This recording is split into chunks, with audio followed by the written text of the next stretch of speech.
Welcome back to iGen Politics. This is a podcast that makes politics engaging and relevant for all generations. This is Victor Shi, a sophomore at UCLA, the youngest elected delegate for Joe Biden, and one of the co-hosts of this podcast. And I'm Jill Wine-Banks, an MSNBC legal analyst and the author of The Watergate Girl. I'm also the one who wears Jill's pins. And today's pin is very special for today's guest. It is a series of Russian dolls, which you can all see if you're watching us on YouTube. If not, you'll have to check out my Twitter account. Recently, President Biden met with Russia's President Vladimir Putin in Geneva following the G7 meeting. After 4 years of a rather odd relationship between President Putin and former President Trump, the face-to-face summit was highly anticipated and debated. Some people thought the summit was a good idea that might ease tensions and improve relations between Russia and the U.S., while others thought that even extending the invitation to Putin for an in-person meeting only served his interests and would not result in anything substantive or beneficial to the U.S. Now that the summit is over, we have with us a friend and former guest of iGen Politics, Fiona Hill, to discuss her role in preparing President Biden and his team for the summit, what happened at the summit, what we should expect going forward in terms of our relationship with Russia, and to fill us in on her new book, which is coming out in October. Putin gained power in 1998, and his appetite for even greater power intensified after his re-election in 2012. Do you think that President Obama responded to him during his presidency in a strong enough manner? Well, I think that part of the problem that we have in any case for any president in responding to Russia is always the nature of their assessment of what they're dealing with. And it's not just the nature of Putin himself, but it's also this kind of idea that Russia is somehow in decline. And during the Obama administration, there was a kind of a sense that Russia is a country in decline because you look at all of the indices of power. You don't just look at Putin the person, but you look at all of, the ways in which the size of the military, the size of the economy, the size of the population, not just the size of the territory. There's all these indices of, of power that we kind of take for granted. And by those kinds of conventional measures, Russia seems to be a country that's, again, as I said, in decline. So there was a kind of sense, sorry, my dog's barking, I don't know whether that was Russia, a country in decline, etc. But it was a whole idea, she obviously doesn't agree with it either. But there's somehow this idea that you could wait Russia out. And that was really, quite problematic. And I think that then kind of, sorry, very loud now, that this framed the thinking of President Obama and others that, maybe, Russia wasn't that much of an issue to be really worried about. And also, President Obama's term largely coincided with Dmitry Medvedev stepping in as president in the kind of period where Putin had to step aside briefly, as it turned out. 4 years, I suppose, is a reasonable amount of time. But before he could become president again, because at that time the Russian constitution precluded more than two consecutive terms, so he couldn't do a third. Mm-hmm. And so President Obama was also dealing with not just sort of perception of Russia wasn't the force it used to be reckoned with, that, perhaps, could kind of wait Russia out. And here we had Dmitry Medvedev rather than Vladimir Putin to contend with. And so, as we recall that they attempted then a kind of a reset, and kind of a way of rebalancing the relationship to see how we could then proceed. And of course, by the end of the period, President Putin came right back again. And, that we also saw that Putin and Russia could really deploy force in different ways, not in the ways that we were thinking about, but they were able to really focus a lot of military power and also a lot of subversive power, which I think was something that we should talk about, that they could deploy to effect. So the really indices of power should really look at how can countries and their leaders actually deploy power to get influence. And I think that we were just starting looking at this from the wrong vantage point. So talk a little bit more about that, and particularly as Obama's time as president ended, how the two countries were viewing each other. What was our position? What was their position? Well, of course, the end of the Obama presidency, we saw how Russia could use this subversive, coercive, and covert action, and the behind-the-scenes deployment of force to really make its presence felt. There was the annexation of Crimea, the sparking off a war in the Donbass region of eastern Ukraine. There was the intervention in Syria, which again wasn't with a massive force, but was with a very effective deployment of military force to back up Bashar al-Assad in Syria at a point where he looked like he was going to be toppled as a consequence of the civil war there. And that then immediately gave Russia a bigger foothold than it had had before, not just in Syria, but in the whole of the Eastern Mediterranean, and a position for which to project more power in the broader European region. And once they'd annexed Crimea as well, they were able to assert their influence even more broadly across the Black Sea. And then we also saw the interference in our election in 2016. Of course, that's the kind of whole wrap-up of the Obama presidency. But the Obama administration went out on a very low note with Russia. There was not much to show for the attempt for a reset.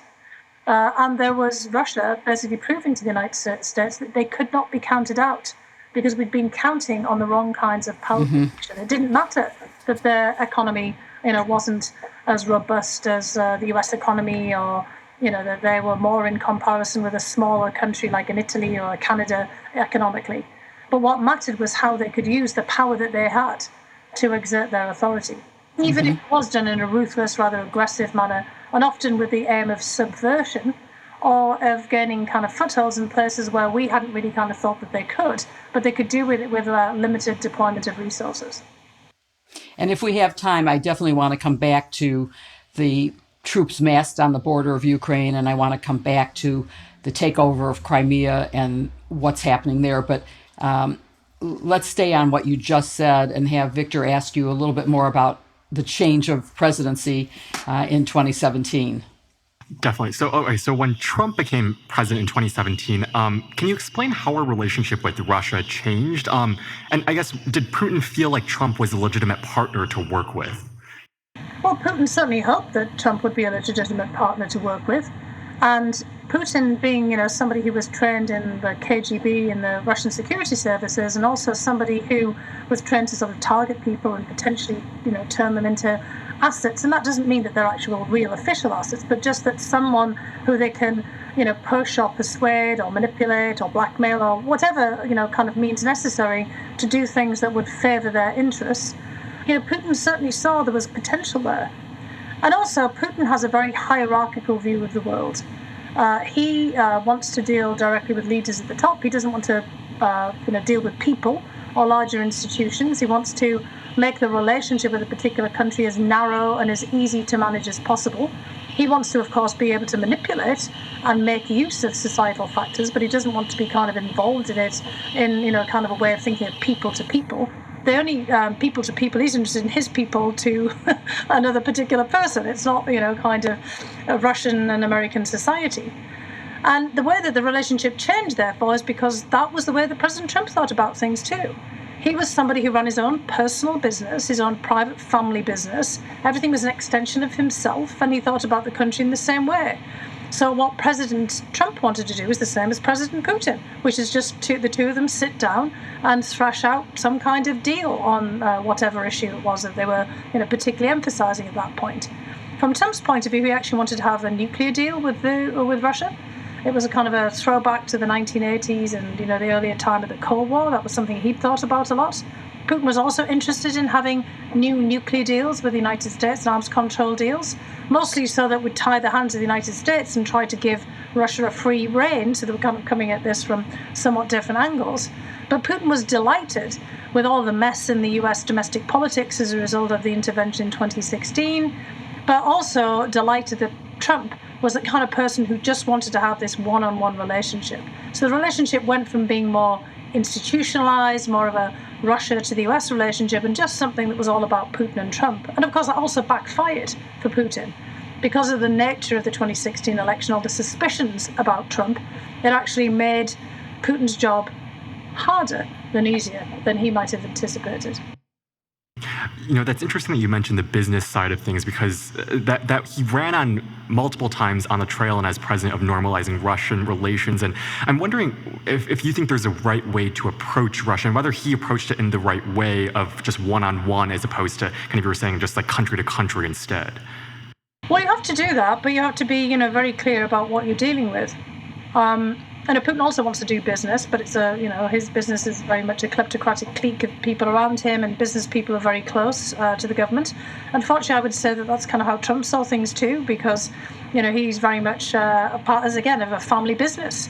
And, Trump also wanted to have personalized relationships with American business people. I mean, think about the way that he created the Business Council, a lot of personal interactions, inviting business people in to the White House all the time. I mean, we got into that in the kind of scandalous nature with some of the business people in the latter part of the Trump presidency. But Trump also saw the United States as an extension of his business, and saw himself not just as the commander-in-chief or the head of state, but also the CEO-in-chief. And Putin, also tends to run Russia like a business, but it's a business that's run from the vantage point of the security services. And I think that, honestly, that was a mistake for thinking about the overall handling of Russia, because Russia still is a major player. Putin also doesn't just think like a business person, even though he was deputy mayor of St. Petersburg in charge of business. He thinks like an operative, a black ops guy.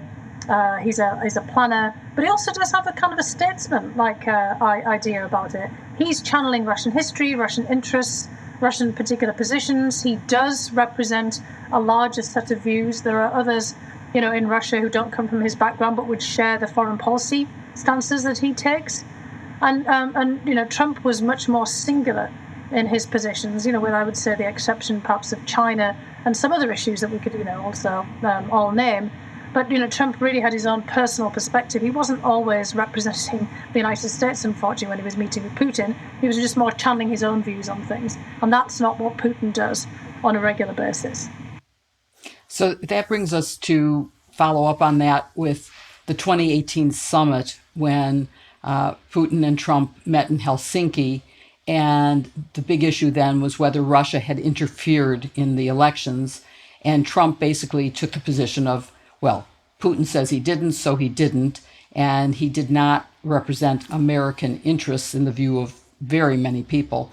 You were actually in the room with him when all this was going on, as I understand it. So I'd like to get your viewpoint of what was going on at that time at that summit. Well, President Trump thought he was being humiliated in front of Putin. He thought he was being undercut, and that this was questions about his legitimacy. And look, that makes sense if you think about what happened in the 2016 election, because many people said that Trump wasn't elected by the American people. He was elected by Vladimir Putin. There were all the questions about his legitimacy because of the narrow margins in the Electoral College. I mean, I think we all know, very clearly now from the 2020 election that obviously was not the case, because the same patterns came out even though the electoral results were flipped.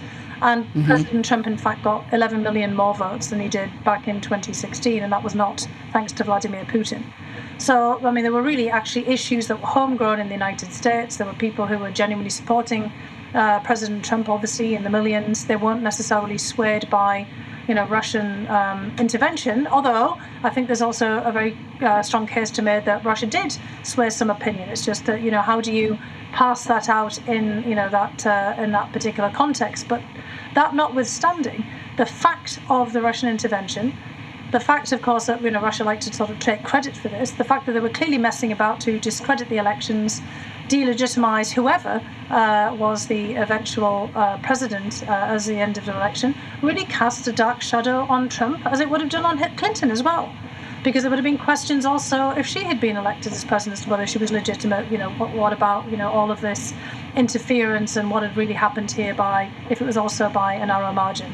So when President Trump was asked all of these questions and basically asked to say at Helsinki that yes, Vladimir Putin here had interfered, it was tantamount to, in his mind, admitting that somehow he wasn't the president legitimately. And he kept mentioning, if people actually look through the transcript I was listening to it obviously in real time, listening to it very carefully. He kept mentioning his campaign and the success of his campaign. And he was in Helsinki to do an arms control discussion and begin talks with Putin. And he did not want to answer any of these questions. He was trying to deflect. He was trying not to answer the question. He was trying to turn it around to his pet conspiracy theories, but also to stress that no, he had won. And he did not want to be humiliated in front of Putin. And that was kind of what was clearly and obviously going on for those of us who were, in these circles all the time. It was obvious what was going on through his mind. And of course, he could not separate out this personal feelings from, the US interest. If he'd been less sensitive, less defensive, he would have found a way to turn this around, but he didn't. And so from your perspective as a professional in the field, that seems like it must have been pretty significant in U.S.-Soviet relationships. And how exactly did you feel when you were listening to this denial of what seemed evident to everyone that was in the room, that Russia had done something? Whether it swayed any votes or not is irrelevant. They did take action. So how did you feel? Yeah, well, absolutely right. As I said, whether it did or it didn't, they took action. They messed around in our elections. They wanted to delegitimize them.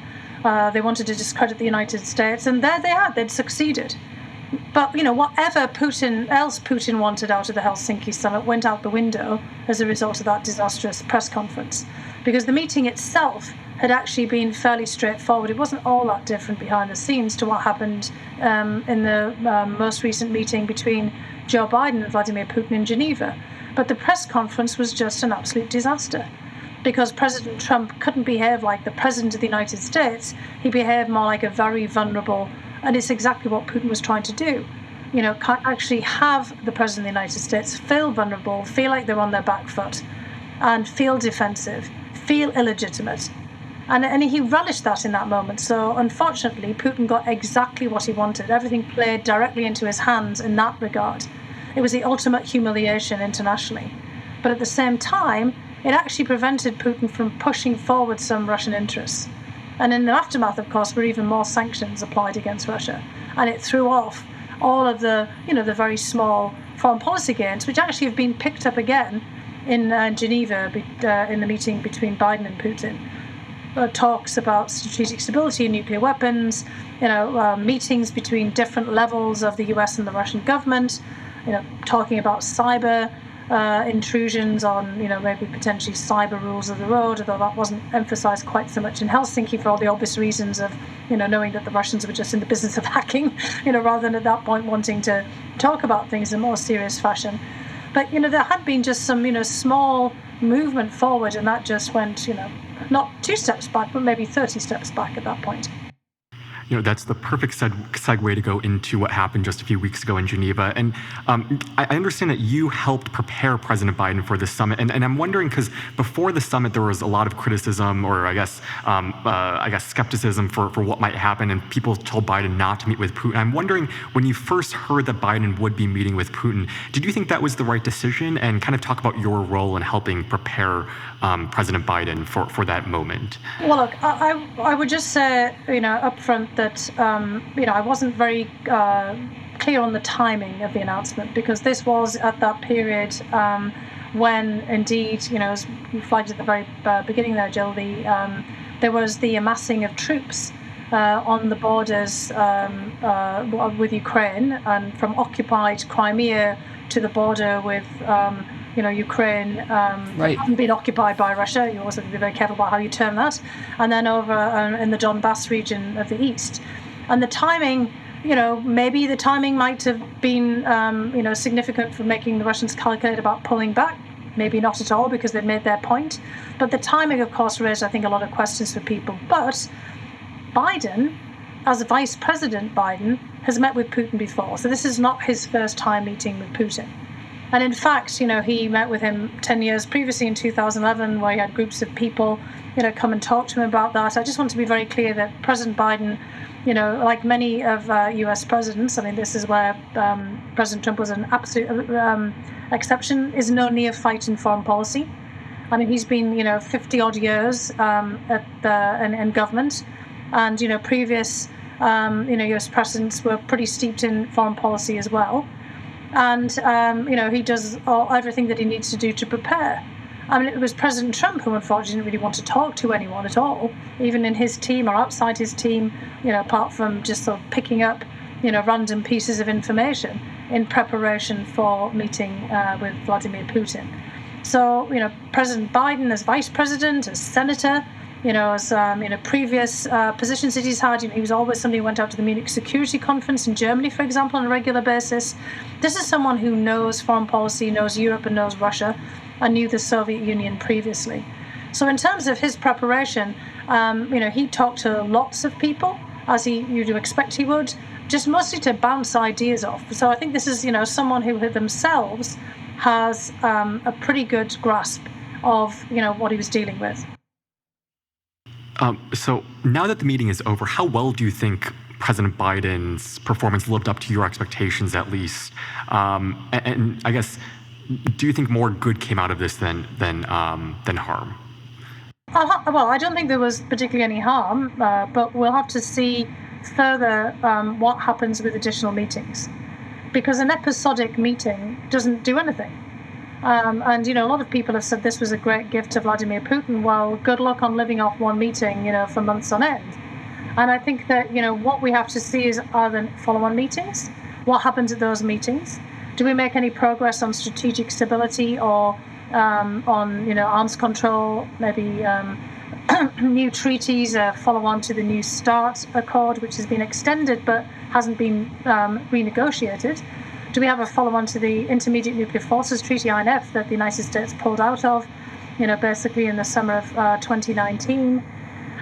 Do we have other meetings at different levels of the government? Do our defense ministers meet, for example?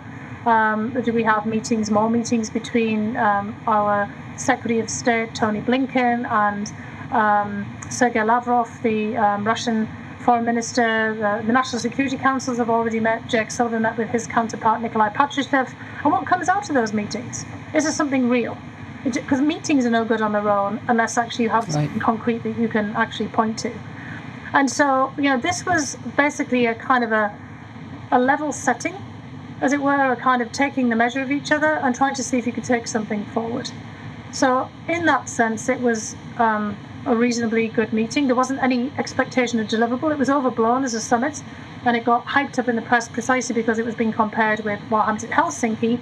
It was more in the vein of meetings that previous presidents have had, on a more kind of neutral level. It was meant to try to take the temperature down and take the temperature at the same time of the relationship. It was a good idea, obviously, not to have a press conference that was joint, and to have the individual press conference and, to hear what each had to say there. But it's really about what happens next that's critical. But I do think that, timing aside, it was important to have that meeting. It's been many months since President Biden came into office, and he did put the meeting at the very end of a very important set of meetings with European allies and with the G7, fellow democracies, which Russia is no longer part of, and with NATO. So that in itself, I think, was an important signalling. And he, appeared there in Geneva on the same page largely as everyone else. And that is in Europe and among the alliance. So he had a bit of a head of steam going into the Geneva meeting that was useful. And in terms of that meeting and the press conference, which I found a really strange event, with both men claiming victory, are there some issues that you think we can reach some kind of agreement on that would be helpful to both countries? Well, look, I think you can claim victory when you get through it without any untoward incident. Also, in each case, this was, really press conference, especially in President Biden's case, but really all the American press for domestic audiences. In the case of Russia, there was more of an international press feel, but Putin loves to posture in front of the international press. And, it's no good to have a press conference in Russia with just the Russian press, because he wants to, to send messages and have those reverberate back home again as well. And so, opportunity was used by President Putin to turn everything back against the United States when he was asked about human rights or any kind of problems at home. It was, well, what about the United States? What about the United States? And President Biden didn't do that. I mean, he was trying to be somewhat constructive. And I do think that strategic stability, the whole discussion about arms control, where we go next with treaties, can we get any kinds of reductions, talking about proliferation of nuclear weapons, because it's not just the United States and Russia anymore. How do you deal with a much more complex nuclear world? And then cyber. Is there any way that we can talk about this cyber domain, which is also multifaceted and very complex? And is there a way also of making the point to Russia to cut it out on all the covert black operations, subversion? And, President Biden did try to signal that, but you can only really do it in constant face-to-face interactions and having the right people sending the right signals. That also includes our intel people. Just, knock it off. We have to be able to get that message across. And then we have to see if they actually do. I mean, one proof would be, are they going to assassinate someone or poison someone or, start another covert action that we find out, in the future? Do they, step back from some of this for a while? We just had an incident with the United Kingdom naval ships after some freedom of navigation exercises in the Black Sea. That was also completely and utterly predictable. I mean, the Russians are trying to exert their influence over the whole of the Black Sea. They're trying to see if they can pick the UK off from the Europeans now that the UK has left the European Union, but of course the UK remains an important NATO partner. They were just testing. They will continue to keep testing to see, what our red lines are and how far we will go in pushing back. So we'll always just have to bear in mind that no matter what happens, we'll have to be dealing with this, very difficult, hard to manage relationship. We're managing confrontation in a way. Exactly. And in terms of confrontation, that does take us back to Ukraine and Crimea.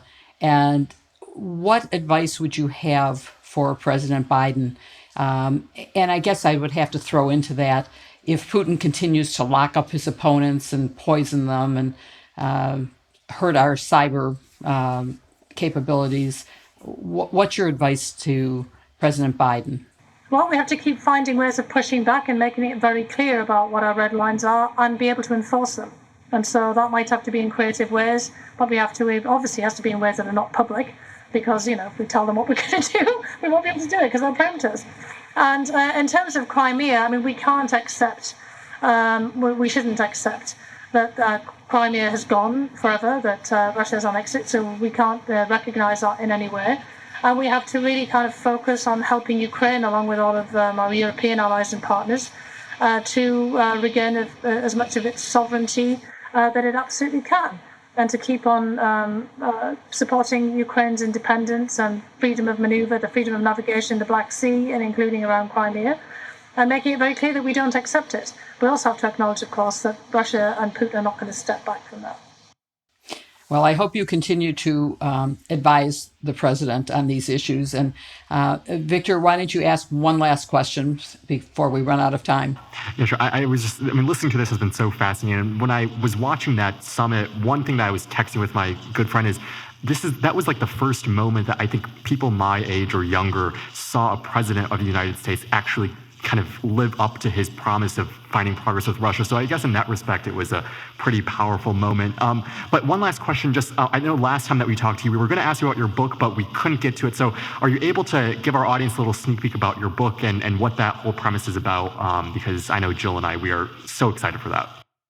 Well, thanks. I mean, the book comes out October 5th. I actually just finished off the index today. I got something, Ooh. So we're still in the final production phases. And the book really takes as its starting point my experience during the hearings and the testimony in the first impeachment trial. And, kind of realizing, in the course of my time in the administration, I went in worrying about the Russia challenge because of the intervention and the interference and everything that happened in 2016. And I came out more worried about the state of the United States, our polarization, the partisan infighting. And the book is really a kind of an in-depth inquiry into, what really happened there. And I'm using some of my own, biographical, personal experiences, the kind of the through line, taking, the reader, I hope, through the 1980s and the deindustrialization of the UK, Russia, and the United States that kind of led to the rise of populism and much of the partisan polarization that we see today, actually in all three countries. I mean, I basically, look at Putin as the first populist president of the 21st century. And, unfortunately, a lot of others have emulated him since. And he came out of exactly the same sets of socioeconomic and other cultural and social crises that we have experienced in the United States as well as the United Kingdom has. So Brexit, the decision to leave the EU, the European Union, the election of President Trump, all the kind of like divisiveness of our politics have very similar roots to, surprisingly, what happened in Russia in the 1990s. And I do talk in the book about the time in the White House and how I saw this playing out. But the end of the book is an attempt to say, look, we can actually do something about this. This is not hopeless. And there's many ways in which we, all of us, can tackle it. So I do hope that I'll be able to get people to read it, and that it'll be able to spark off another sort of conversations about what we can all do to turn things around. Well, you definitely have two readers right here, and we will be happy to have you back to promote the book when it is published in October. And we hope that all of our listeners and viewers will also be interested in following up and knowing more about your book. So thank you very much for your being here today and for advising President Biden and for helping us out in this very difficult U.S.-Russia relationships. Well, thanks to both of you. Thanks, John, Victor. Thank you. Thanks. Thanks. So, Victor, I thought that Fiona Hill was fascinating today and that I learned so much. She puts everything in perspective. I wish we could get a history class from her going back to the days of the, USSR and really understand what's going on. What do you think? I totally agree with you. I mean, she reminds me of a professor in many ways. And I remember last time we talked with her about Putin and kind of a profile into Putin, how he rose to power, and kind of taking this conversation a bit further into how the U.S.-Russia relations are. And, I mentioned this in the episode, but it's like, for me and for so many people my age, it's like this is the first time that I think we see a president who's willing to be tough, but also willing to kind of go that step in terms of actually achieving progress with Russia. So it was a fascinating interview, and for our listeners, I regret I didn't kind of stay for the first part because I was some things happened in terms of the charger and I got locked out of my apartment, but I made it for the majority of the conversation. How about you, Jill? What did you think of the episode? I just thought that it was fabulous. Her candor and honesty in describing both President Trump and President Biden and how they related and what the experience of President Biden means to the future success of our foreign policy was really amazing, and that we should all be very happy that she was speaking to us as someone who was in the room where it all happened and who will continue to have a role going forward. So thank you, Fiona Hill, for being with us. Yeah, and I just must say also, we're definitely gonna have to have her back on for her book, because that book sounds interesting. We can definitely tie it in the polarization aspect of it, and kind of hearing her describe. She initially wanted to kind of see a relationship with Russia improve, and then she was concerned about our own kind of situation here in the U.S. And so we're gonna have her back for that to talk about, because that sounds like a very relevant book and definitely one for all generations. Exactly. So we want to thank all of our listeners, and especially to Fiona for coming back on the podcast with us today. We hope that you'll subscribe to our podcast, share it with all your friends, and tune in for our next episode of iGen Politics.